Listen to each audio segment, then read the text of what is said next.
The NASCAR Cup Series is heading back to Richmond, Virginia for a second time this season for this Sunday's Federated Auto Parts 400.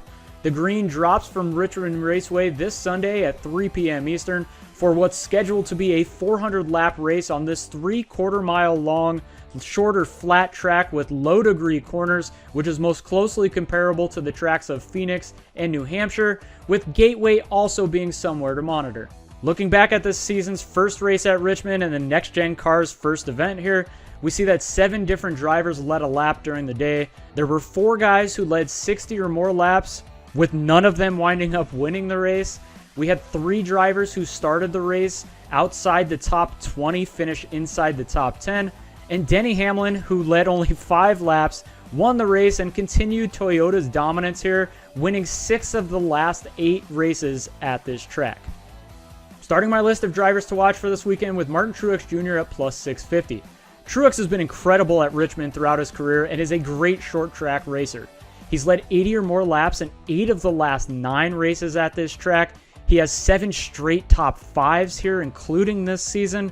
He won last fall and has 3 total wins in the last 6 races at Richmond Raceway. He qualified on pole, led 172 laps, and finished 4th at the similar New Hampshire just a couple of weeks ago, and he's in must-win mode coming into this Sunday. Putting my personal feelings aside for this guy, the next driver I'm watching is going to be Joey Logano at plus 1500. Logano has a fair amount of success at Richmond throughout his career and is riding hot with 2 6th place or better finishes coming into this race. He has the 3rd overall speed ranking at shorter flat tracks in 2022. He's led multiple laps at Phoenix, New Hampshire, and Gateway, where he won already this season. He finished stages 1 and 2 inside the top 10 and was running 2nd late here in Richmond this season until a late pit stall error cost him his finishing position. And this guy is always a threat at these kind of tracks. The last guy on my short list of drivers to watch for this race is going to be William Byron at plus 2000. He always brings speed to Richmond, qualifying inside the top 5 in 3 of the last 4 events here. He qualified on the front row, led 122 laps, and finished 3rd here back in April. He has top 10 finishes in 2 of the last 3 Richmond races. He qualified great in Phoenix, leading 12 laps there. Qualified 6th in New Hampshire, finishing stages 1 and 2 inside the top 10 at that track.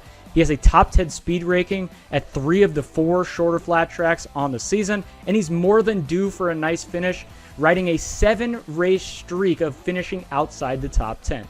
Give us a thumbs up, subscribe to the channel, and hit that notification bell to be alerted every time BetSperts releases more content. And if you like any 3 of these wagers, make sure you head over to FanDuel Sportsbook, where they're still offering new users a no-sweat first bet up to $1,000. Good luck on all of your wagers leading up to this race, and I'll catch you at the end of the week with my entire betting card for the Federated Auto Parts 400.